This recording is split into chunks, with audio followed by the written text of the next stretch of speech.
Bueno, ahora sí presentamos al doctor Andrés Carrasco.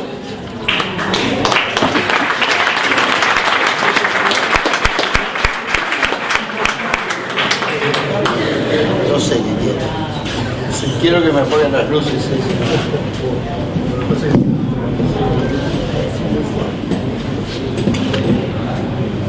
Que yo no... La bambalina no sé. Bueno, gracias por la invitación, es un gusto estar acá. Después de las dos, en realidad de las 4 intervenciones anteriores, no sé qué más puedo agregar. Simplemente que, bueno, como dijo Julia en algún momento, esto empezó hace mucho tiempo, por allá por mediados del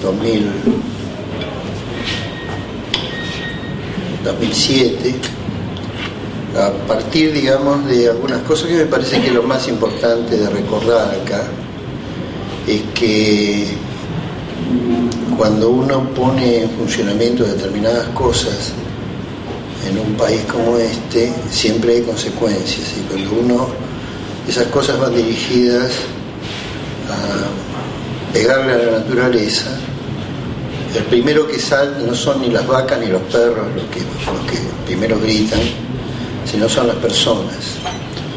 Y en los pueblos del interior empezaban a pasar cosas que algunos valientes, como Gianfelice, Di Maio, Páramo, Lucero, las madres de Ituzaingó anexo, con Sofía Gatica a la cabeza, estaban de alguna manera denunciando sistemática y permanentemente, usando las vías, algunas vías jurídicas legales, haciendo presentaciones a las cortes provinciales y las cortes nacionales, y haciendo un trabajo de concientización acerca de lo que estaban pasando en esas localidades.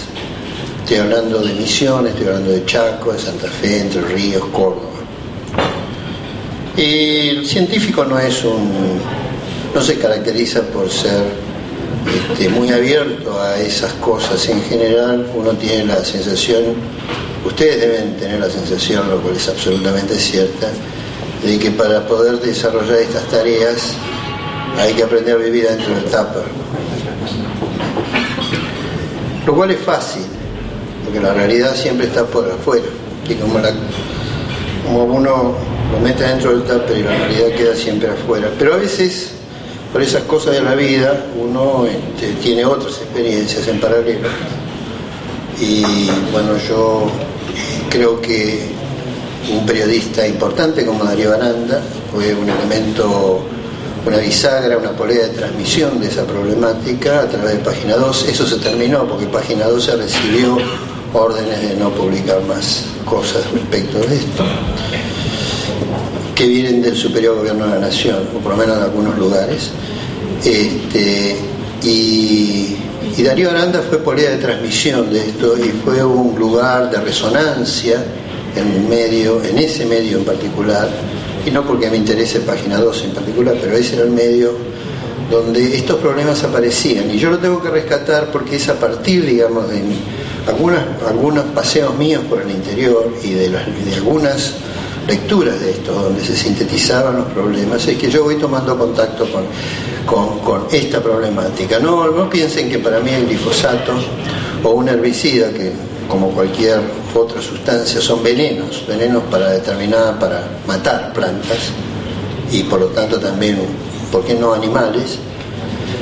Es una cosa atractiva para un científico. Una cosa así no es atractiva, porque no tiene ningún valor científico estudiar un veneno, sobre todo si el veneno uno empieza a considerar que no es necesario ser usado.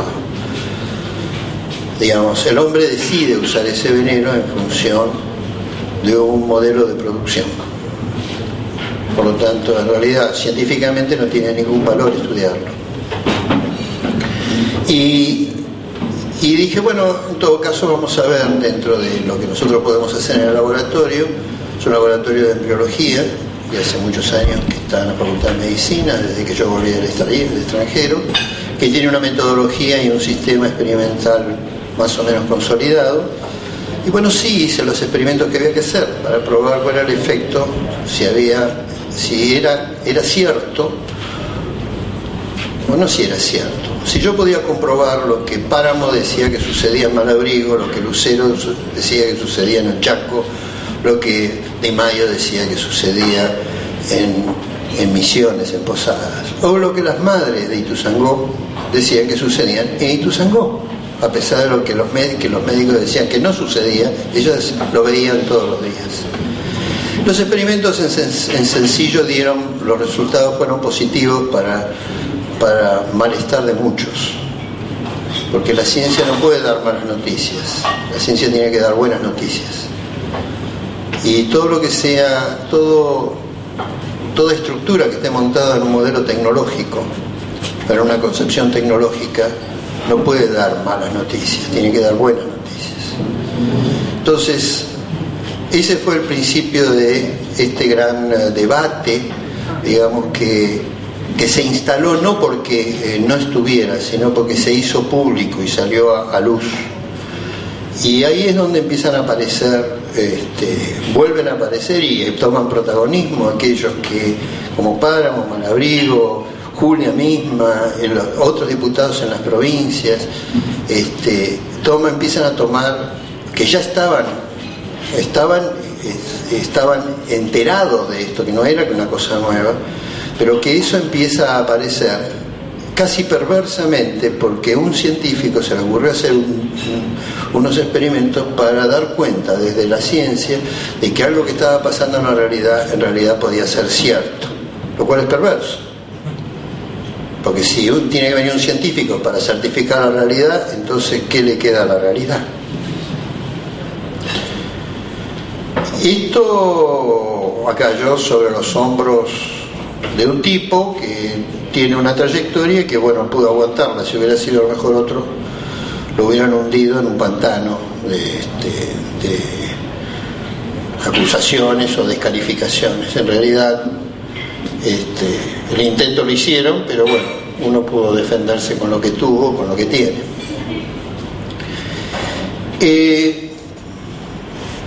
No quiero abrumarlos con esto. Los experimentos siguen siendo lo mismo que eran el 14 de abril cuando salió la nota.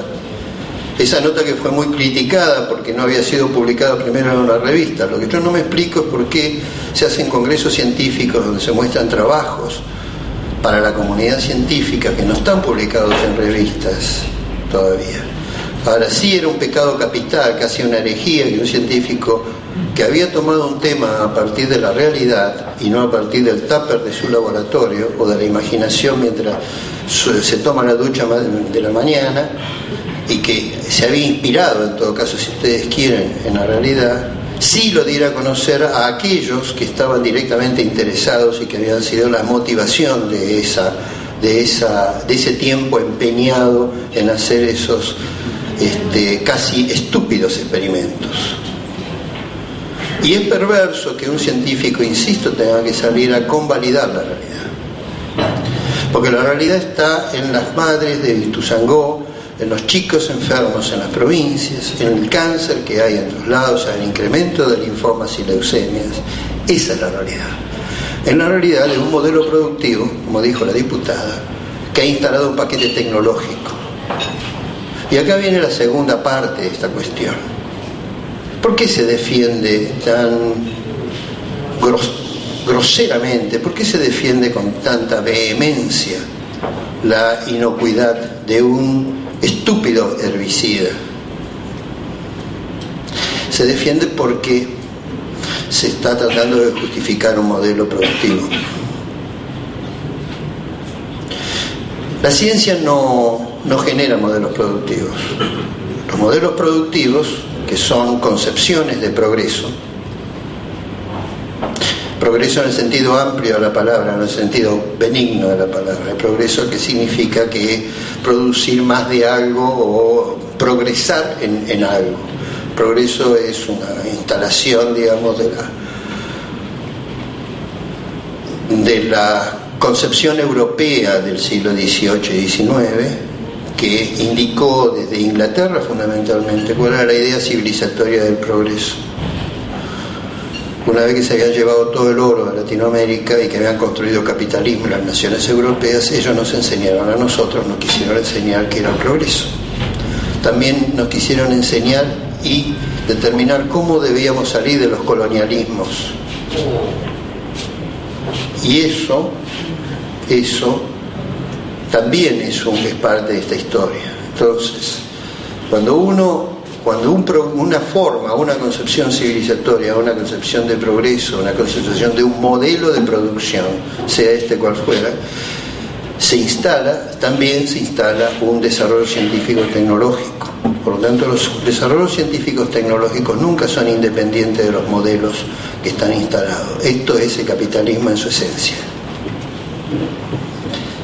Y cuando se defiende el glifosato, y algún alto funcionario de este gobierno lo defiende con frecuencia al lado de Grogo Patel, está defendiendo un modelo productivo.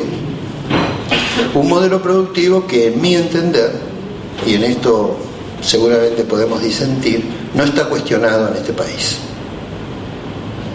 No está cuestionado desde algunos lugares, desde algunas instituciones, desde algunas personas, pero no está cuestionado, no está en debate, sino que está siendo reforzado todos los días, extendiendo la frontera sojera. Y a mí me parece que eso es la verdadera razón por la cual el debate se instaló con tanta virulencia y uno tuvo que salir a discutir de alguna manera, tuvo que salir a defender de alguna manera, tuvo que salir a explicar o tuvo que salir a contestar descalificaciones que venían, digamos, gratuitamente en función de esa defensa. Porque la ciencia, y esto me parece que es el centro del espíritu de lo que a mí me gustaría en todo caso seguir desarrollando, usando en todo caso este ejemplo como punto de partida. La ciencia desde la Segunda Guerra Mundial ha dado un paso fundamental. Ya no está en manos de los estados, está en manos de las corporaciones. Entonces las corporaciones avanzan y avanzan sobre los gobiernos. Al avanzar sobre los gobiernos, avanzan sobre los estados. Al avanzar sobre los estados, penetran las instituciones.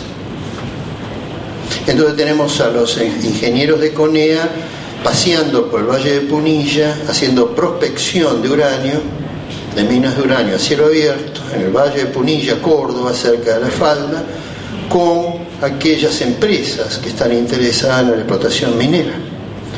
O al CONICET instalando un premio como Monsanto de $30.000 al mejor proyecto biotecnológico, lo dio durante 3 años. Y no instaló uno semejante con la Barrick Gold porque se dieron cuenta de que podía ser altamente cuestionable porque le había salido mal de Monsanto. O el INTA, que está penetrado por Monsanto. O las universidades nacionales. No, yo no quiero ser ministro de nada. Yo ya fui lo que tenía que ser. Y no quiero ser ministro. Ahora sí, socarronamente.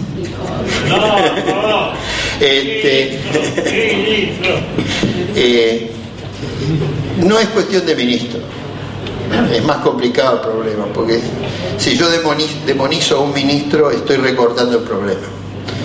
¿Qué pasa con SENASA? ¿Qué pasa con el INTA? ¿Qué pasa con las universidades nacionales?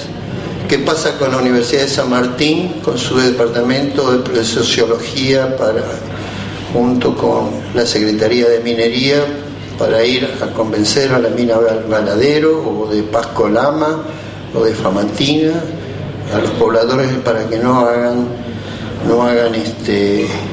sus movimientos o se junten para resistir los avances de las corporaciones mineras?